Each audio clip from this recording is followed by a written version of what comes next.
Mesdames, Messieurs, bienvenue à Je l'ai vécu. Mon nom est Christine Blanchard et j'ai l'honneur d'animer cette belle émission des productions Star NM. Aujourd'hui, je reçois Stéphane. Salut Stéphane. Salut Christine. Comment ça va? Ça va très bien, toi? On peut se tutoyer? Ben absolument. Parfait, ça me fait bien mon affaire, ça. Tant mieux. Hein? Stéphane, tu t'en viens de nous parler quelque chose de grave qui est arrivé dans ta vie, dans ta famille. Commence-moi par me parler de Bon, tu nais dans une famille, un père et une mère, tu n'as pas été adopté, tu n'as rien de ça, tu vis dans eux autres, sont fonctionnels. Oui. Tout va bien dans ta vie, ça va bien à l'école. Oui. Et il arrive un drame. Oui. Veux-tu nous en parler? Oui, bien sûr. Ben, en fait, j'étais pensionnaire à l'Académie Michel-Provost à Montréal. Ça, on se trouve en 1981. Donc, j'habitais Longueuil et puis un soir, ben, je tombe malade. Puis je demande la permission de quitter l'école parce que je suis trop malade. Et puis, on tente de joindre ma mère au téléphone. Ma mère était quand même séparée de mon père, donc je vivais seul avec ma mère. Puis, elle ne répondait pas. Donc, j'ai été obligé de rester une journée de plus à l'hôpital. À l'école? À l'école, je m'excuse. Non, non. Donc, finalement, ben, le lendemain, ben, on a réussi à joindre la famille puis, pour se faire annoncer à l'école que ma mère avait été battue et laissée pour morte dans sa chambre couchée, dans son lit, pendant qu'elle était couchée, pendant qu'elle dormait. Donc, elle a été frappée à coups de bâton de 26 pouces, ça, comme un genre de matraque, plus de 60 fois, 60-70 coups, essentiellement à la tête. Et puis, c'est un crime haineux. Donc, aujourd'hui, c'est toujours un meurtre qui demeure irrésolu. Est-ce que c'est quelqu'un qu'elle connaît? Bien, on ne sait pas. C'est toujours irrésolu aujourd'hui. Il n'y a pas eu d'empreinte, Là, on est en quelle année? Là, on est en 1981. Ben, en fait, là, ce qui s'est passé, c'est qu'elle a été laissée pour morte, mais elle n'était pas décédée. Donc, la scène de crime n'a pas été considérée comme une scène de meurtre. Ça a été Fait qu'ils n'ont pas fait d'empreinte digitale, ils n'ont Exactement. pas... Tant et si longtemps qu'elle n'a pas été comme décédée, là, quelques jours plus tard, 3 jours plus tard. Mais donc, là, il y a eu du va-et-vient dans l'appartement, donc absolument. là, ça a tout corrompu. Les ambulanciers, les policiers entrent Ils n'ont et pas fait sortent. attention. Ils n'ont pas fait attention parce qu'ils s'imaginaient qu'elle parlerait là, quelques jours après là, ou à son réveil. Mais finalement, elle ne s'est jamais réveillée. Donc, c'est arrivé le 1er avril, puis elle est décédée le 4 avril 1981. Donc, à partir de là, ben, c'est le rideau noir qui tombe. Puis là, moi, c'est sûr que j'ai un blackout total. Parce que c'est pas quelque chose auquel tu t'attends. Tu sais, je veux dire, moi, j'avais une vie tout à fait normale avec ma mère et ma sœur qui est handicapée. J'ai quand même une sœur handicapée qui était 2 ans plus jeune que moi, qui avait 11 ans à l'époque. Et puis, c'est ça. Donc là, je me suis retrouvé là, tout bonnement, ben, sans mère. Sans mère, oui. Et puis, à 13 ans, T'es dans le début d'adolescence, ben, en plus, ça, hein? c'est ça. Tu sais, je commençais à avoir moins besoin d'elle, mais on a toujours besoin de notre mère. Là. Puis je m'en ai rendu compte quand elle m'a manqué, je veux pas. Donc, c'est ça. Donc, avec les années, ben, c'est sûr que moi, j'ai vécu à travers ça, mais dans les années 80, 90, c'est pas quelque chose que, tu sais, on pouvait pas se rassembler entre familles qui avaient vécu des choses semblables. Non, c'était plus tabou dans ces années-là. C'est ça. Là. Donc, j'étais seul à avoir vécu, là. Mais toi, ce que tu as fait enquête, en vieillissant là-dessus, toi, as-tu essayé de chercher qui aurait pu faire ça à ta mère? Absolument. Mais en fait, les 16 premières années, non. Les Non, 16 premières ça. années, toi, c'est... Tu as vécu le deuil d'une mère, oui. puis c'est long, ça. Puis je faisais confiance à la police de Longueuil. Je me disais, ils travaillent sur le cas parce qu'on s'imagine... En tout cas, on s'imagine qu'ils travaillent tous les jours sur le cas, mais voilà, c'est pas le cas. C'est vraiment pas le cas. Donc là, je me suis rendu compte 16 ans plus tard, en 1997, quand j'étais posé des questions à savoir ce qui se passait avec le dossier. Mais là, je me suis rendu compte que finalement, il n'était pas si au courant que ça. Il n'y avait pas de suivi vraiment. Il a fallu que je pose des questions puis me faire dire, bien, il va falloir que je te revienne là-dessus, il faut que je relise le dossier, parce que ça fait longtemps que je ne l'ai pas lu. Fait que là, j'ai réalisé que là, t'as peu. Parce que moi, en 81, je vivais à Longueuil. Ah oui? Oui. OK. Ça s'est passé sur la rue Saint-Thomas, sur la rue Saint-Thomas à Longueuil. Je ne sais pas si c'était dans le même coin. J'ai resté sur la rue Saint-Thomas et Leblanc, moi. Ah oui? Bon, ben c'est pas très, très loin. Le petit bloc blanc, 4 logements dedans, c'est là que je restais, moi. Bon, ben moi, je suis un petit peu plus bas. J'étais du Curé-Poirier, puis Saint-Thomas, là. Donc, en fait... Parce que ça me dit de quoi, ça, là, quand tu m'as dit Longueuil, mais c'est pour ça que je voulais savoir, parce que c'est... Moi, je travaillais dans le temps à la brasserie du Père Gédéon. Ah, ben oui, ben j'y allais quand j'étais adolescent. C'est à côté du Champion Lake, en face de l'hôpital Charlemagne. Absolument, c'était un endroit... Mais je restais, moi, au coin de Leblanc et Thomas, à Longueuil, dans ces années-là. Je restais au sous-sol... Ben, ça a été quand même médiatisé, pas si mal, 100% c'est le Journal de Montréal. Tout le monde me connaissait. Je travaillais dans les bars, donc dans ce coin-là, tout le monde me connaissait pas mal, mais je me souviens.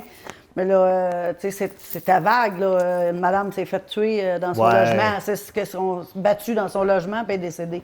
Puis tu vois, aujourd'hui, je rencontre son fils Ben oui.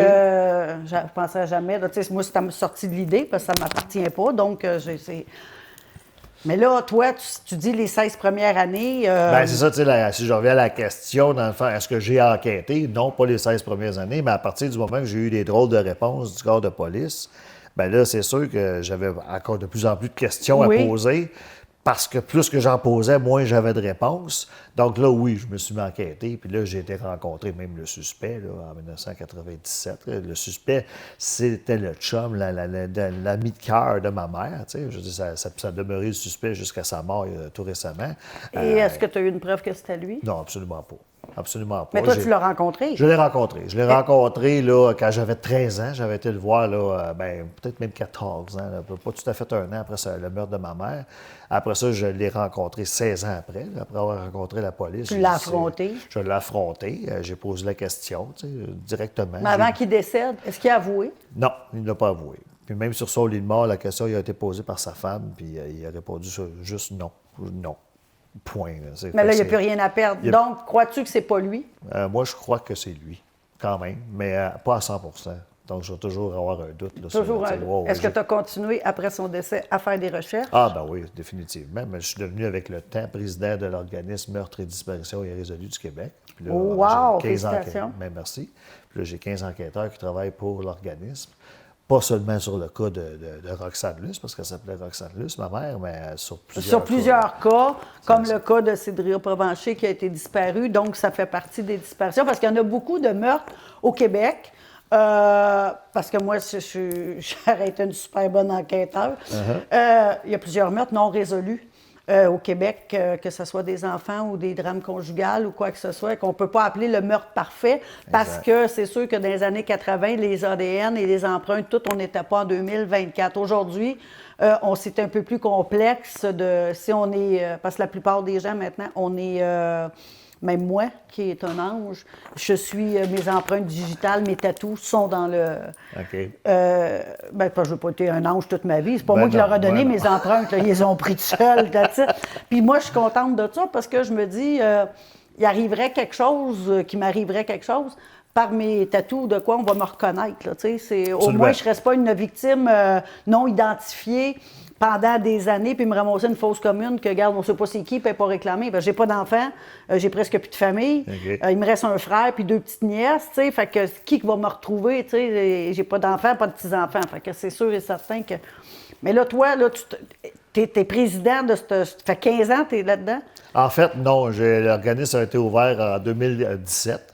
Donc, c'est un organisme à but non lucratif.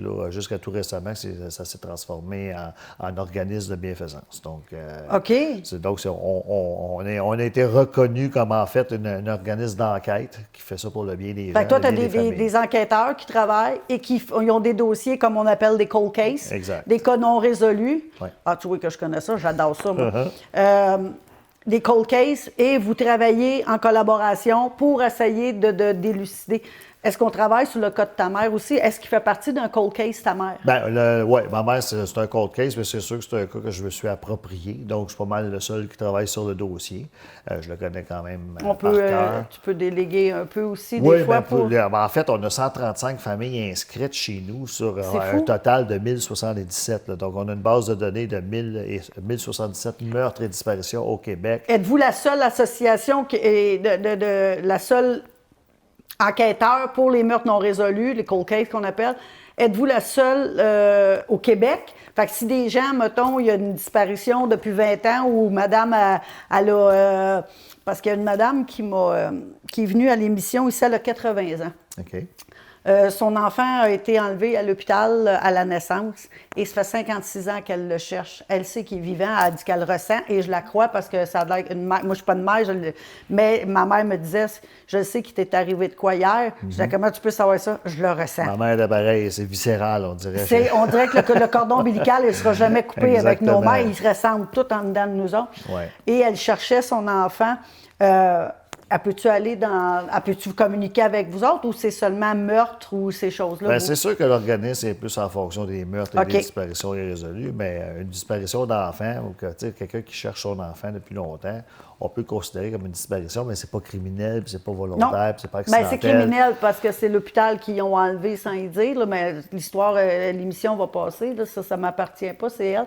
Mais c'est sûr que c'est criminel pareil, parce que Ouais, son dossier absolument. médical, il y a des feuilles qui ont disparu là, depuis 2006, là, puis ça disparaît.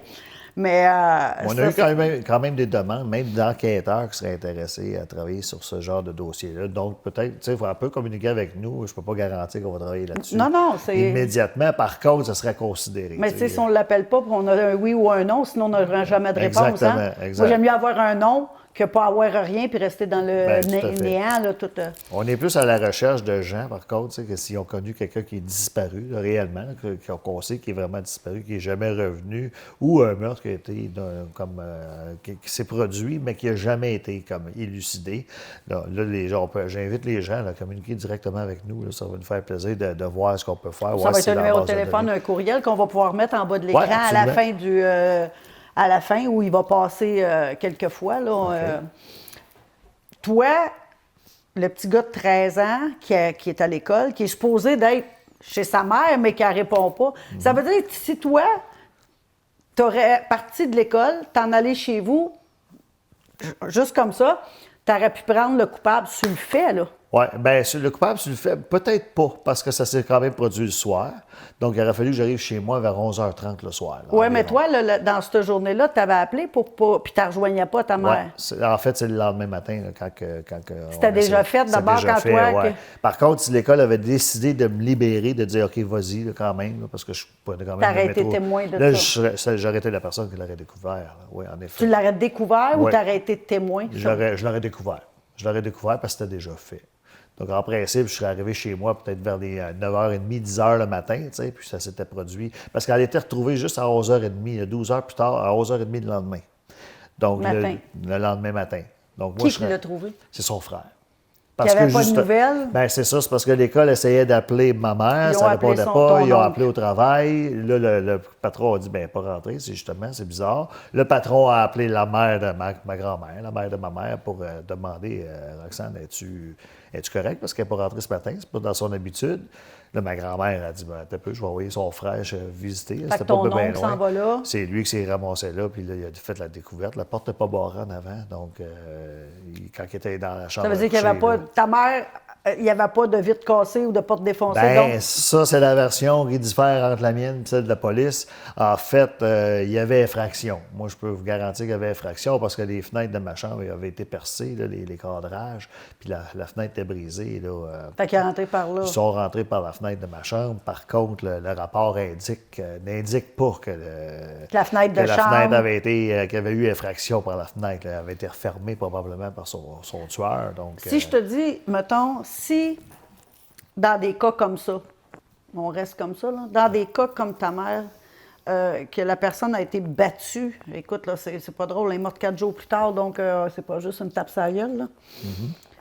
S'il aurait pris le temps d'enquêter, même si elle va vivre, puis qu'elle va parler plus tard, mais prendre le temps d'enquêter, que ta fenêtre a été défoncée et tout, est-ce que tu crois qu'il y aurait beaucoup plus de meurtres ou d'agressions résolues si on ferait vraiment la job comme il faut? Je sais que c'est de la paperasse à remplir, mais tu as choisi le métier. Oui. Ouais, moi, je dis que oui. C'est sûr que ça dépend. Au niveau des enquêteurs, là, il y a des bons enquêteurs, des moins bons enquêteurs, comme des docteurs, comme des mécaniciens. C'est comme ça que ça se passe. Il y en a qui prennent ça à cœur, puis qu'aujourd'hui. Exactement. Il y en a qui vont regretter pas avoir élucidé un crime toute leur vie, puis il y en a d'autres qui s'en foutent.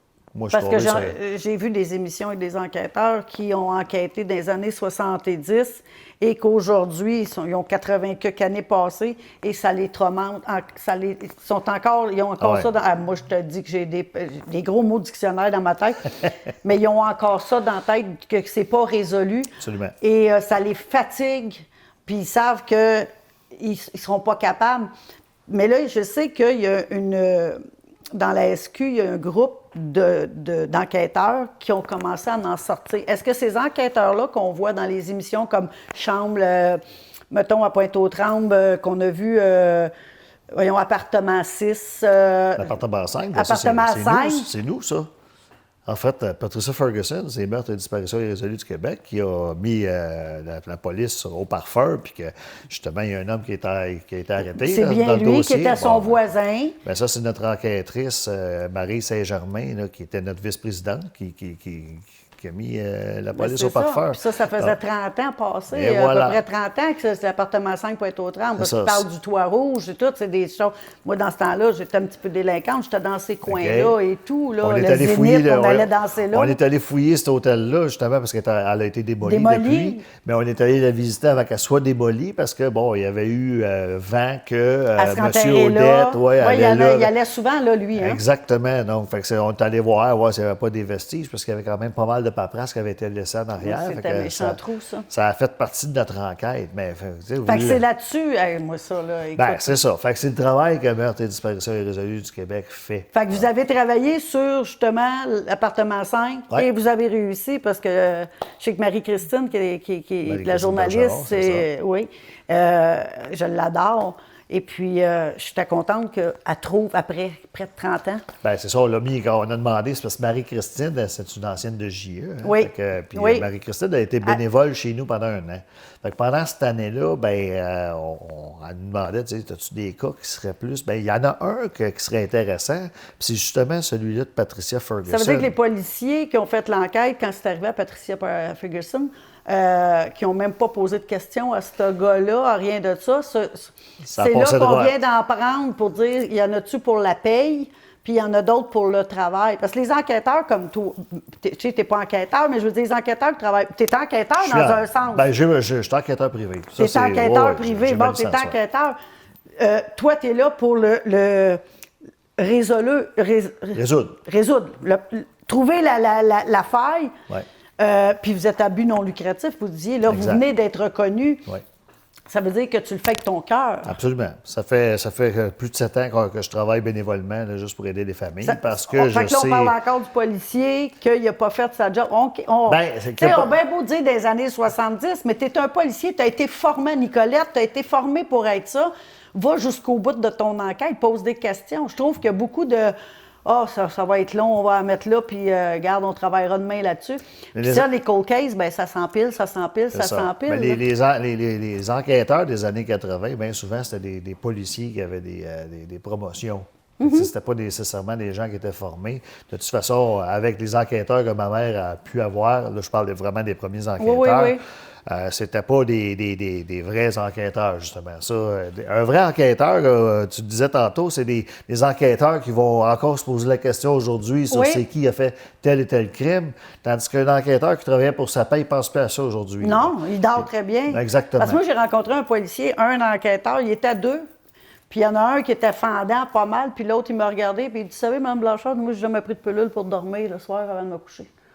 Lui, j'ai vu qu'il avait du cœur. Lui, il faisait son métier. Lui, il va aller au fond des choses. L'autre, ça va de l'air de, hey, check, moi, Ben, c'est ça. tu sais, quand je rentre dans la famille chez nous, c'est moi le king, tu sais. T'es king de quoi? Tu sais, t'es là parce que tu veux un salaire, non? tu sais, Exactement. Heureusement que ça a changé, il faut le préciser. Oui, là. oui. Parce que les enquêteurs d'aujourd'hui, en tout cas pour la police de Longueuil, ils ont quand même élucidé le cas de Sharon Pryor. Tu sais, si on regarde Oui, la elle SQ a été qui- enterrée aux États-Unis, ils ont déterré Exactement. son corps, elle a été C'est trouvée à ça. Longueuil. Moi, je Exactement. les suis toutes, ça. Moi, Puis il y je a suis- la SQ qui a quand même travaillé sur le gars de Guylaine Potvin. Tu sais, on parlait de l'ADN tantôt. Oui. Ben là, ça rentre dans les... Tu sais, dans le fond, là, il y a bien des gens là, qui ont fait des meurtres là, dans le passé ou s'ils se sont débarrassés de personnes, qui ont laissé des ils traces. peuvent là. commencer juste à te dire que, regarde, ils vont... Ben ouais, moi, je me préparerais peut-être à me faire ramasser. Tu sais, heureusement pour eux, là, je pense que c'est une question de budget, là, que c'est pas tant débloqué que ça là, au niveau Oui, des parce qu'il y en recherches, aurait là. une maudite gang, là. Ben hein, oui, vous en définitivement. trouveriez énormément. Ça, parce c'est que quelque vous êtes chose allé qu'on- déterrer aux États-Unis un homme qui est mort et Exact. avec l'ADN de ce cadavre-là, l'ADN sur la jeune fille et sa mère, aujourd'hui, qui a 80 quelques années, elle peut mourir tranquille. Et voilà. Là, aujourd'hui, c'est... Mais toutes ces années-là, cette femme-là, comment ça cherche sa fille, là? Absolument. Puis c'est juste par la trace de sueur laissée sur le jeans de la victime. Ah, ça prend pas grand-chose, hein? Fait que là, il y a combien de gens qui ont commis des crimes et qui ont juste touché avec leurs mains? Sans Parce que le crime nécessairement- parfait n'existe pas, hein? Ben non, effectivement.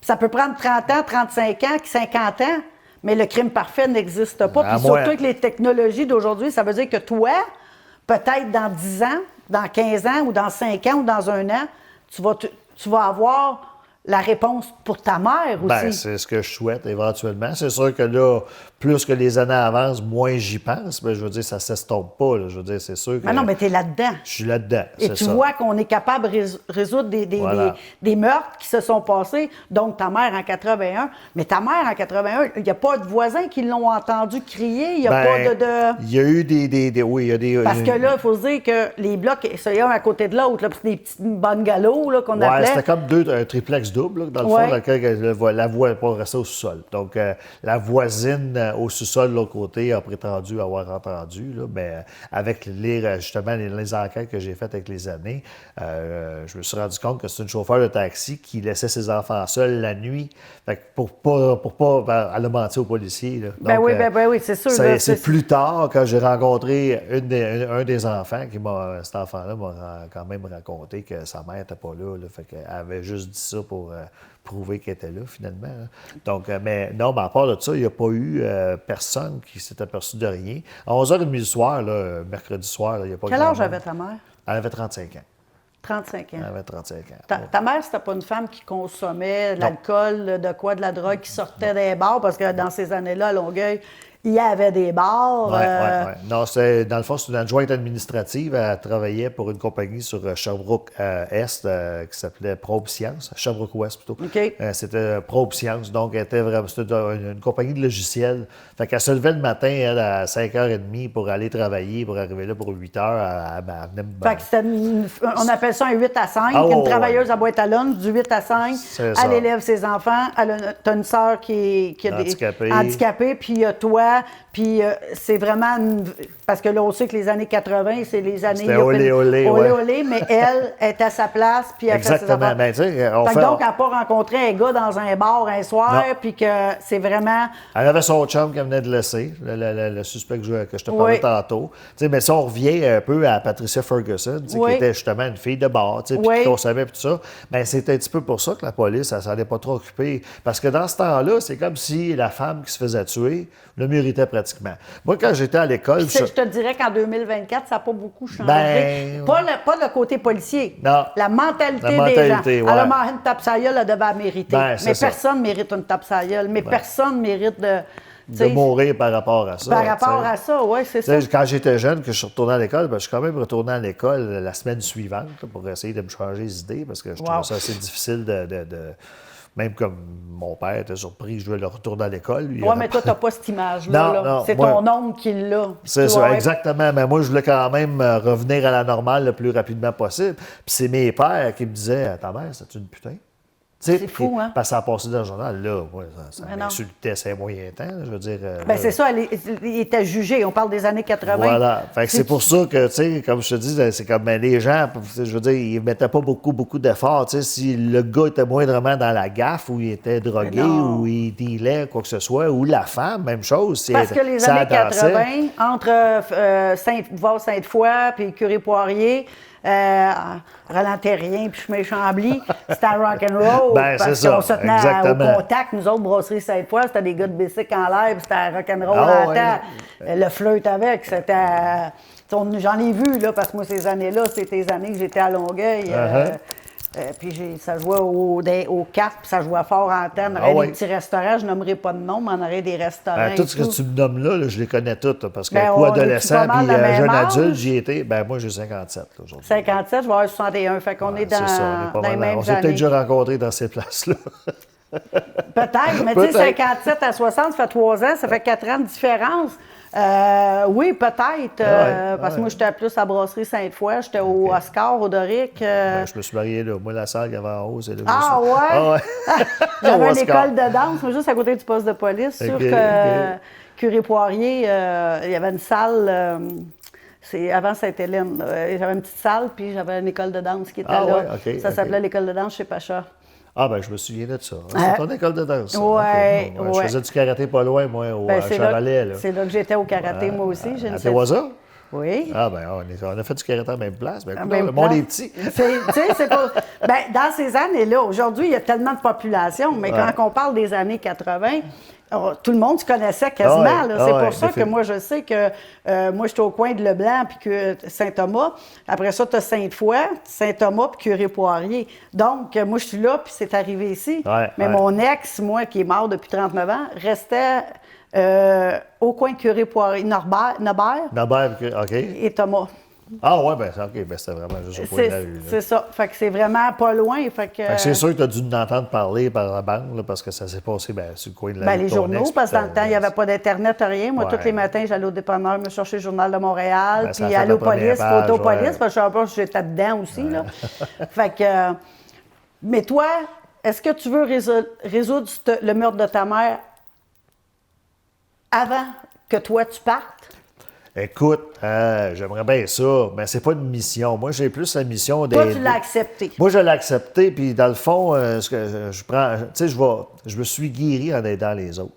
Tu sais, je veux C'est dire, souvent, ils disent ça, hein? qui vivaient la même chose, puis qui n'étaient pas compris, puis tout ça. Puis là, tu sais, j'ai quand même fait partie d'un organisme qui s'occupait de meurtres et de disparitions avant de créer mon propre organisme, puis j'ai fréquenté plusieurs familles.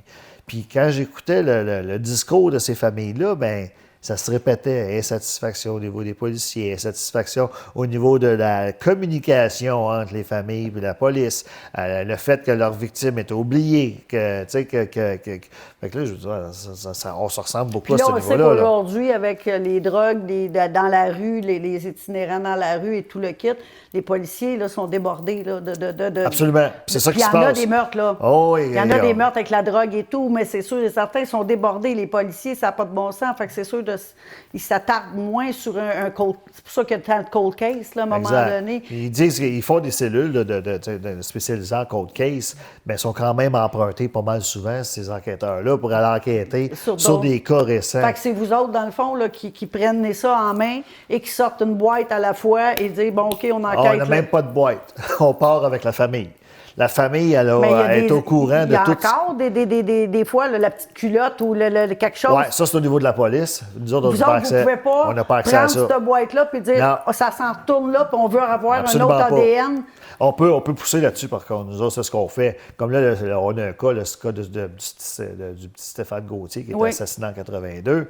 On sait qu'il y a de l'ADN dans le dossier, puis on dit, hey, faut que vous faites ayez des une tests. preuve, là. faire sortir Ben ça. oui, on pousse surtout sur la généalogie génétique. Parce que c'est important que s'il y a des preuves génétiques dans un dossier, d'aller chercher un membre de la famille au niveau de la généalogie génétique sur Ancestry ou quelque chose comme ça. Moi, là. Stéphane, je te trouve intéressant. Je te ferais 10 heures avec toi.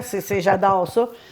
Mesdames et messieurs, si vous avez quelqu'un ou de quoi, la chose va être en bas, le courriel.